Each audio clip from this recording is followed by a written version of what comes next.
He leaned forward, the weight of the bench behind him, and with a wry smile said, "Congresswoman Crockett, I suggest we keep constitutional interpretation to those properly trained in it." A soft chuckle echoed through the chamber. It was subtle, clinical even, but the message rang loud. You don't belong here.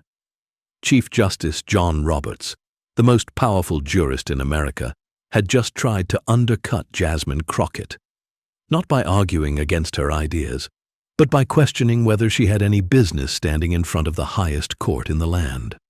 And for a split second, it worked. The gallery stiffened. Conservative justices looked satisfied. Headlines were already being drafted. Crockett overreaches in Supreme Court showdown. But then she spoke, calm, controlled, deadly. With all due respect, Chief Justice, I'm not here for permission. And just like that, the tone shifted, and a national moment began. Jasmine Crockett wasn't supposed to be here. A freshman congresswoman from Texas, a civil rights lawyer, a loud voice in House hearings, sure, but standing in the Supreme Court chamber, across from Chief Justice John Roberts, arguing the constitutional implications of modern voting laws? That, to many in the room, felt like a stretch. The courtroom was at full capacity. The case had already made headlines. Crockett versus State Boards of Election, a high-profile constitutional challenge questioning whether recent state-level changes to polling access violated the Equal Protection Clause. The stakes were enormous, especially for marginalized communities in southern states. Chief Justice Roberts had long maintained a posture of cool detachment. He disliked courtroom drama. He preferred clean legal lines, not political heat. But today was different. Crockett had already spoken for 8 minutes when the shift began. She wasn't emotional. She was precise, citing cases, quoting amicus briefs, naming counties, comparing wait times, pointing to closures that disproportionately affected Black, Hispanic, and Native communities. Then came the turning point, a single phrase that seemed to irritate Roberts more than the rest. And as the court weakened Section 5 of the Voting Rights Act in 2013, it created the very conditions that allow these states to suppress targeted voters under the guise of integrity. Roberts narrowed his eyes, because that ruling, Shelby County versus Holder, was his ruling, his legacy. He interrupted her. "Congresswoman, you've raised concerns about voter suppression, but please be reminded that this court interprets law based on constitutional structure, not emotional inference." There was a beat. Crockett nodded respectfully. But Roberts wasn't finished. "And while your background is admirable, this is not a political committee. The constitutional principles at stake demand a certain rigor. We are not here to debate public opinion polls or campaign talking points." The gallery murmured. On the conservative side, there were approving nods. Some were already smirking. What Roberts had just done was subtle, but pointed. He wasn't just rebutting her argument. He was questioning whether she had the intellectual authority to even make it. That's when it happened. Crockett didn't fire back with volume. She didn't lean into outrage. Instead, she took one breath, steadied her voice, and said, "Chief Justice, I practiced law in Texas courts for over a decade before coming to Congress. I understand the difference between political posturing and constitutional scrutiny." She let that hang. Then she added, "And if we're keeping score by precedent, I suggest we look at your opinion in Shelby County. Because it is precisely that ruling, your words, that opened the door to what I'm here to show you today." The tension thickened. The justices leaned in. Roberts said nothing, yet, and Jasmine Crockett had just seized the room. Chief Justice Roberts adjusted his glasses, visibly displeased. He rarely allowed personal reactions to show in court, but Crockett's reference to Shelby County struck a nerve. He leaned forward, tapping the arm of his chair once, and in a voice that carried both calmness and condescension, said, Congresswoman Crockett, I must clarify for the record, the court in Shelby County did not create conditions for suppression. It restored constitutional balance by removing outdated oversight mechanisms. We rely on current data, not assumptions rooted in the past. Crockett nodded politely, but said nothing yet. And to that end, Roberts continued, I would ask that you refrain from attributing intentional disenfranchisement without a clear, documented standard of discriminatory intent. In this chamber, inference must be tethered to demonstrable fact. He said it like a teacher correcting a student, calculated, crisp, dismissive. Several conservative justices, including Thomas and Alito, showed no reaction, but their body language was telling. Arms crossed, eyes narrowed, the quiet posture of solidarity. A few reporters in the gallery took rapid notes. Roberts wasn't done. It's also worth noting, he added, that under the Constitution, voting administration has traditionally been delegated to the states. This court has been clear in its reluctance to override that authority, absent unmistakable constitutional violations. We are not legislators. There it was, the implied accusation. You're asking us to do your job. A few murmurs fluttered through the gallery, quickly silenced by the court-martial. The weight of Roberts's rhetoric wasn't in what he said but what he meant. That Crockett was out of her depth, veering into politics, confusing passion for legal merit. He settled back in his chair, confident, and offered the final jab. We must all be careful, Congresswoman, not to let dramatic narratives overshadow legal clarity. Otherwise, we risk distorting the very principles we are entrusted to protect. The silence in the room was deafening. Everyone felt the shift. Roberts had thrown down a gauntlet, not just intellectually, but institutionally. This was his court. This was his doctrine. And yet, every eye turned to Jasmine Crockett. Would she backpedal? Would she retreat? Number. She reached for her notes but didn't look at them. She didn't need to. Jasmine Crockett's voice was steady, clear, not rushed, not defensive, just firm. Chief Justice, I agree with you on one point. Inference must be tethered to demonstrable fact. That is exactly why I came with receipts. She gestured to her team, who handed her a binder. You questioned whether these laws reflect intentional disenfranchisement. I would respectfully invite the court to examine Exhibit 6, internal communications between election officials in 3 states, obtained via FOIA requests. She opened the binder. Pages flipped like a drum roll. In Georgia, a 2021 memo from a county supervisor states, we're closing 3 polling stations in District 5. Historically, that district leans Democratic by about 70%.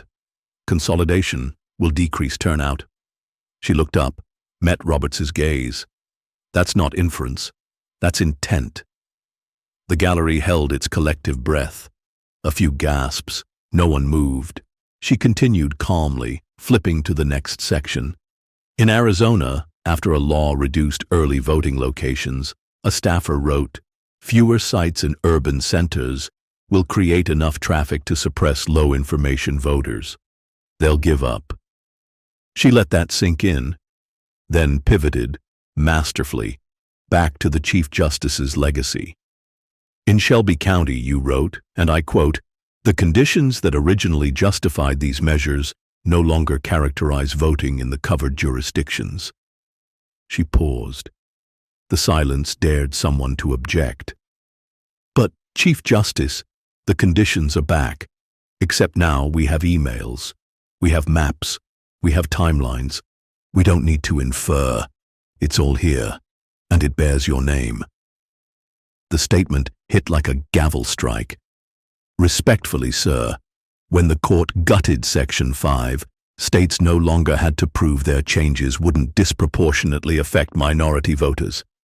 That was the shield. Now, those same states have weaponized the gap. She turned to the justices. This isn't about reversing precedent out of emotion. It's about confronting the impact of precedent with fact. She walked to the podium screen, tapped to display a color-coded map. This is North Carolina. Red counties represent polling site closures since 2020. Over 80% of them occurred in majority Black or Latino areas. Those voters now face lines over 4 hours long. Click. New slide. This is Texas. In Harris County, which contains Houston, over 50 drop-off locations were reduced to 1. The county is larger than the state of Rhode Island. That's not administrative efficiency. That's suppression by geography. She turned back. I'm not here to grandstand. I'm here because my constituents, American citizens, are being strategically blocked from the ballot box, and I am here with evidence, Chief Justice, because I knew I'd need more than principle to be taken seriously. That line, to be taken seriously, cut through the chamber like a blade. Justice Barrett shifted forward. Justice Kagan scribbled something on her pad.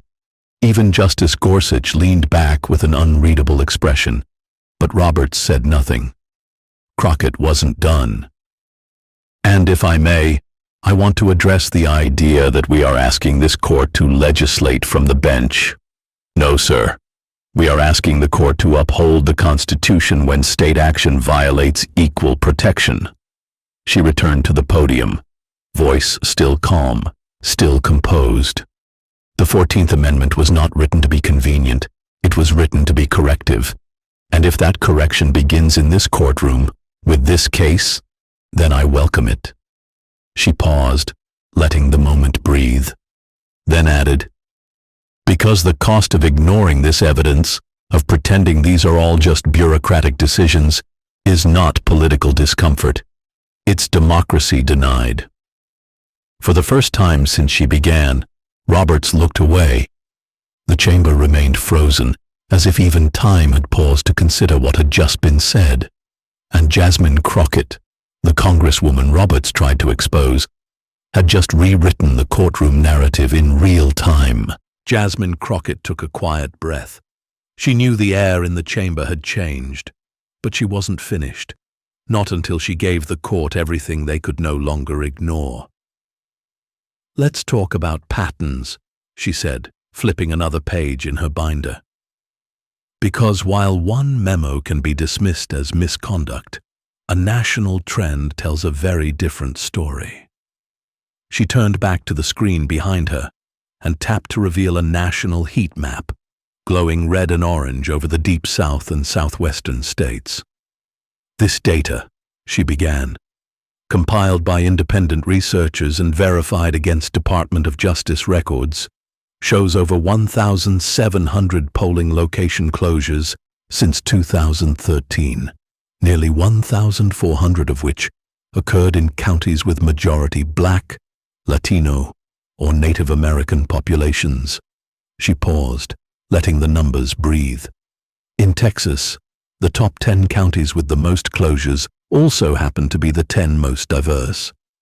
In Georgia, 83% of voters impacted by closures in 2022 were non-white.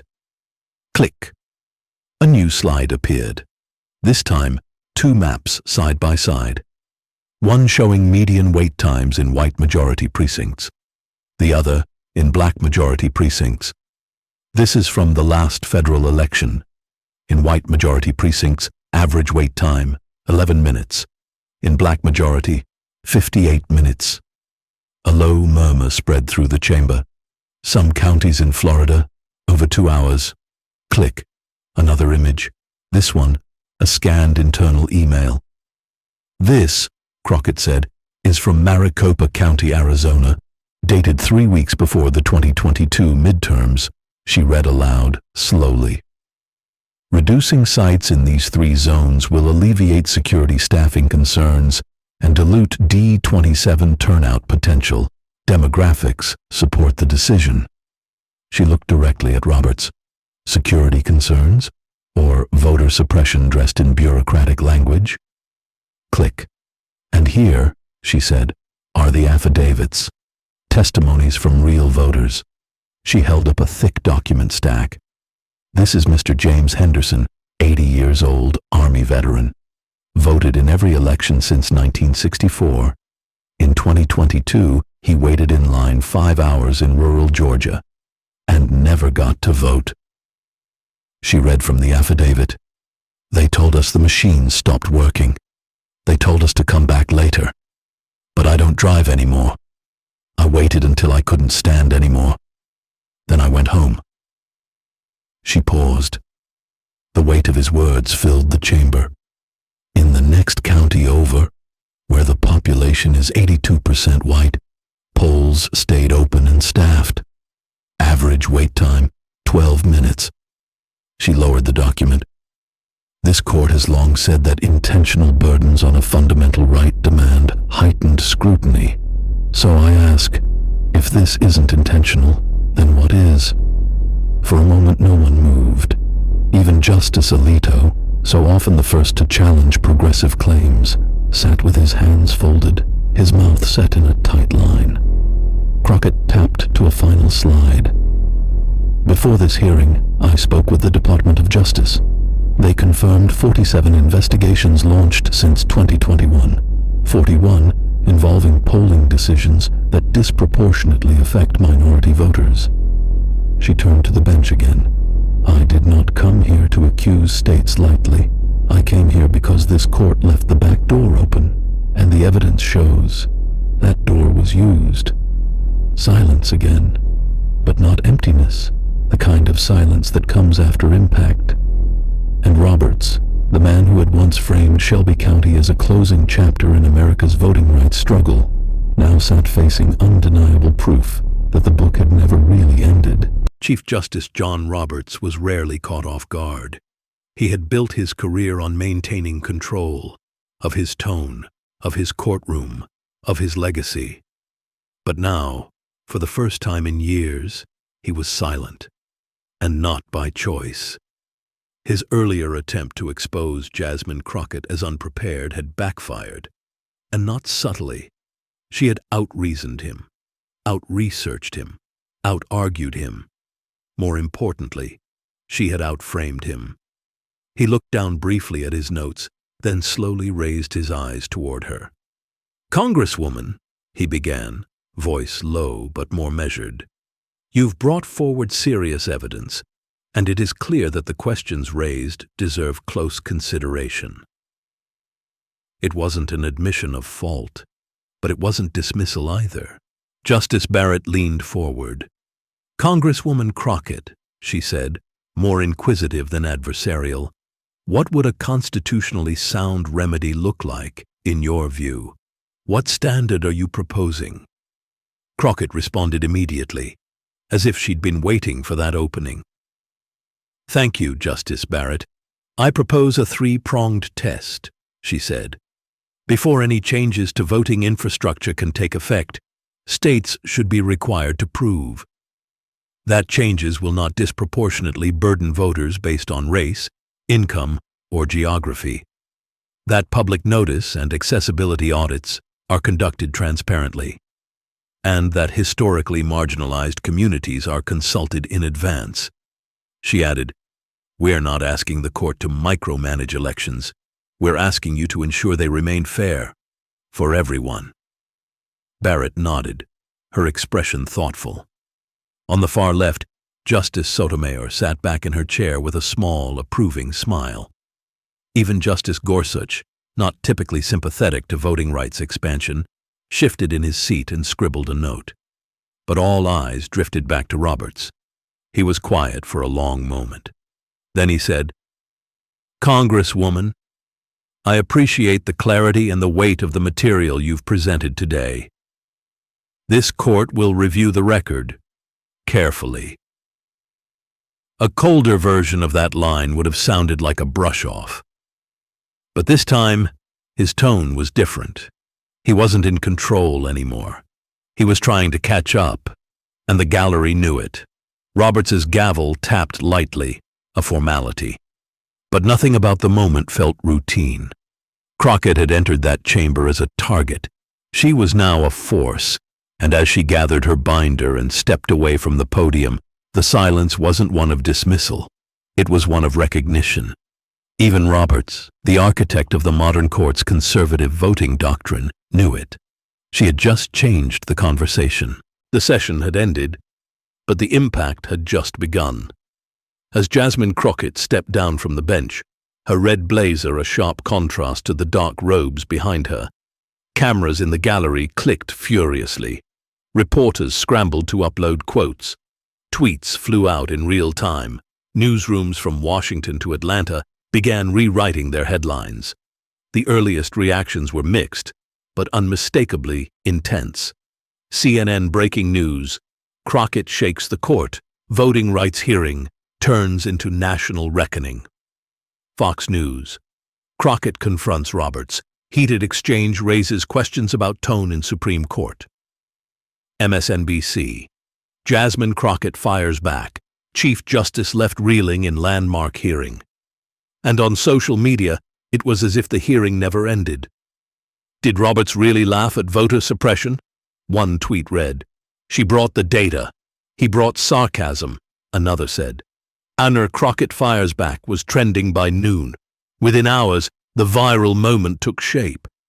A 45-second clip of Roberts smirking at Crockett's early remarks, followed by her cutting line, "Chief Justice, if I misrepresented the Constitution, it was by quoting your own words."